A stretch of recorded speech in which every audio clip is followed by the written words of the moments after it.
I do wonder in terms of the brain injury piece, though. I do too. What do you wonder about? I wonder, like, if it's going to affect me as I get older. You know, am I gonna be? I think about my grandkids. Am I gonna be safe to watch my grandkids? Am I gonna be trustworthy? Like, are they gonna be afraid that I'm gonna leave a burner on and burn the house down, and kid's gonna fall in the pool, and I'm just gonna be like doing, I worry about that stuff. I definitely do. But that's Are you seeing signs? Like, what has caused this fear? Just the hype in the media, or is it something that you're experiencing? I think seeing former boxing champs, right? And you see sometimes we don't have a lot of MMA fighters that are, as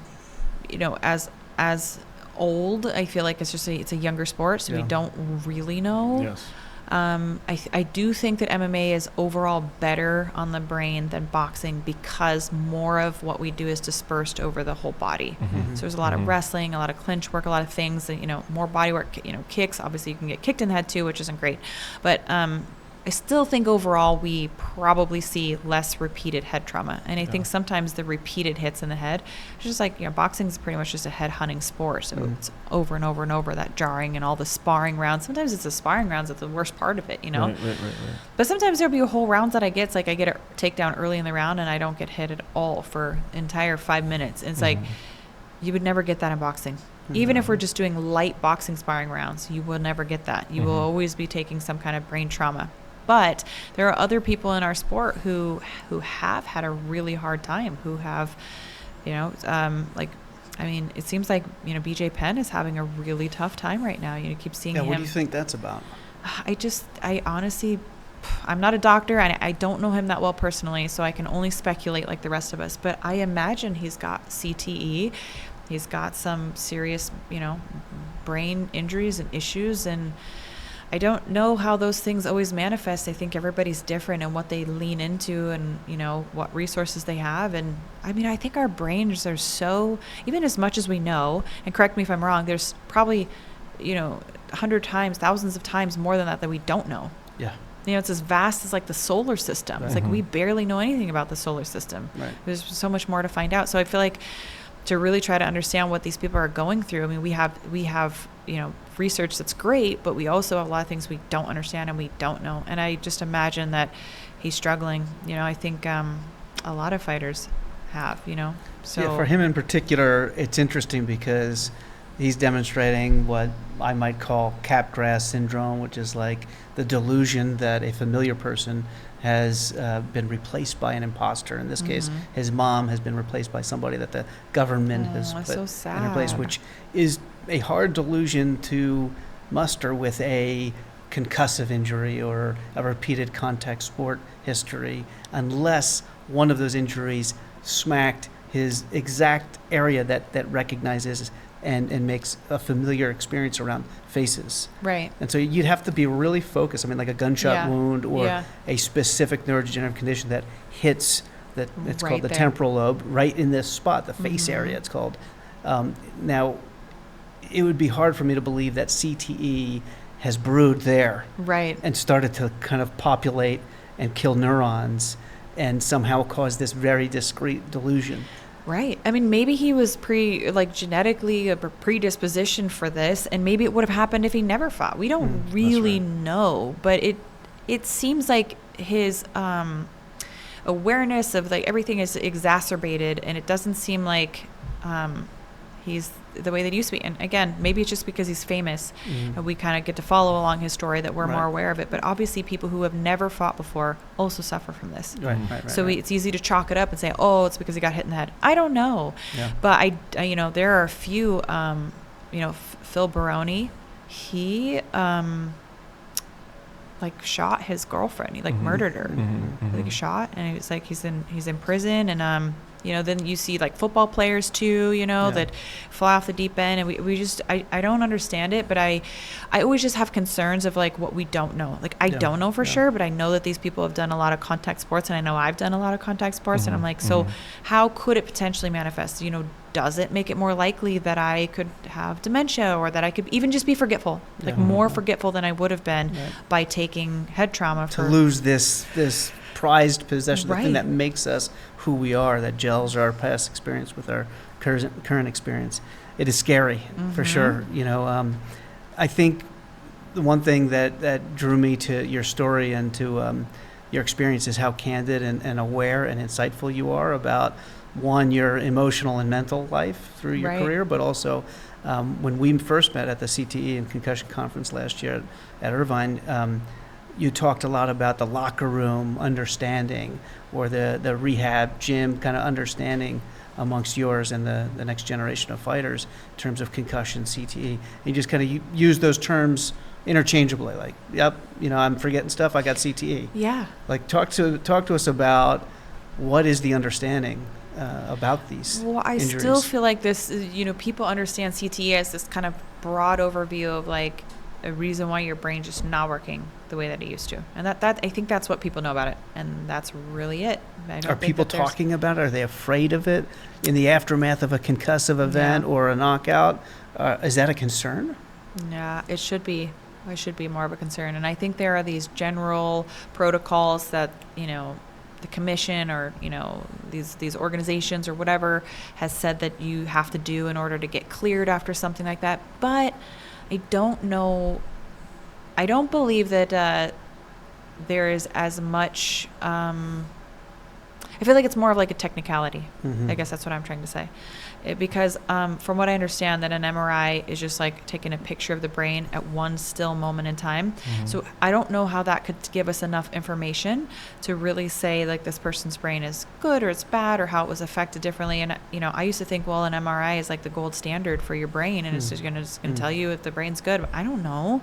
I'm just a dumb athlete, It's like I don't know these things. And it makes sense. You go to a doctor, you get this expensive scan, and he's like peering through the depths of your.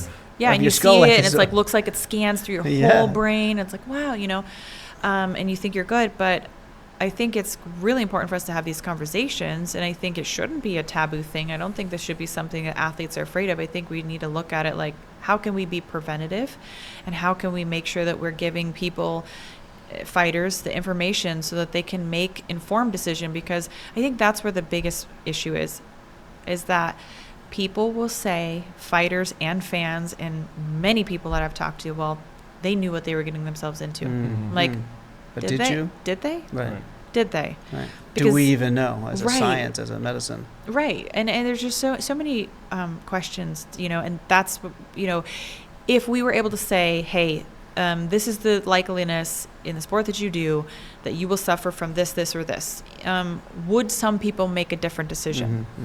Maybe. Or probably train different or spar different or whatever. Exactly. We talked a lot about that at the conference, where it was determined that the best way to train was to get the best look, which meant the hardest, the concrete floor. Full-on fight. Right, a full-on fight with the hardest opponent so that you could be prepared for and not opponent, training partner. Yeah. That's how they would prepare for their opponents. It's like they would just fight each other every day. It's like, nobody knew. Nobody knew. And so, again, it comes... Is that changing now? Oh, yeah. People train way smarter. And there are athletes now who are more seasoned, who don't even spar before their fights anymore. Whoa. It's like, we know how to do that.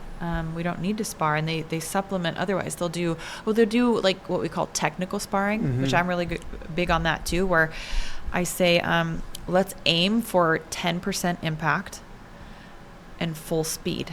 So you really focus on being accurate and fast, as opposed to, trying to just blow your partner's head off their shoulders, because there's only so many hits you can take like that in training or in a fight. And I think, the way that we can ensure our longevity in the sport and outside of it is to try to minimize the damage that we take. And most of our time is spent in the rounds in the gym.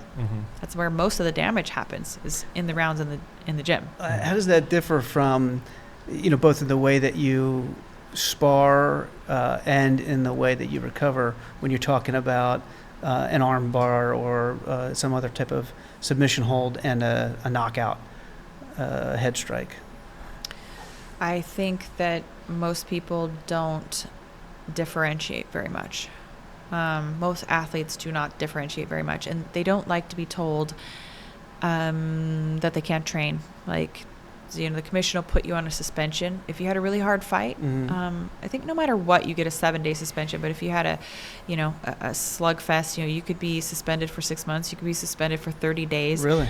However, you can always go to the doctor and get a clearance sooner than that, which a lot of fighters do. But it's like this game that's played. It's like, it's like mom and dad putting you on, on suspension. It's like, when can I get out? Yeah. Like, how fast can I get out? They don't see it as, they don't look at it as protective. Like, oh, maybe my brain needs time to actually heal. This is not the approach. The approach is, I'm being reprimanded. I don't like it. And I just want to get cleared I'm going to forge my signature and get back to. Yeah, and the doctors will recommend that you don't, train or spar or whatever. But I mean, most of the fighters just don't listen. But I don't know if they want to know or they don't want to know. I appreciate the information because, if I was to have, I already look at it differently. I actually, since coming and speaking at UC Irvine, and learning more about the brain, I look at it differently, and I take preventative measures now to mitigate as much as I can. Yeah. And I get in my hyperbaric chamber. I use red light. I get really good sleep. I don't drink alcohol. These are all things that I've really prioritized to try to, Protect your brain. Yeah, protect my brain as much as I can. Give it back as much as I can, and don't steal from it. I used to drink in my 20s. Like, I don't drink anymore, and that's just something I'm like, it's not good for my brain.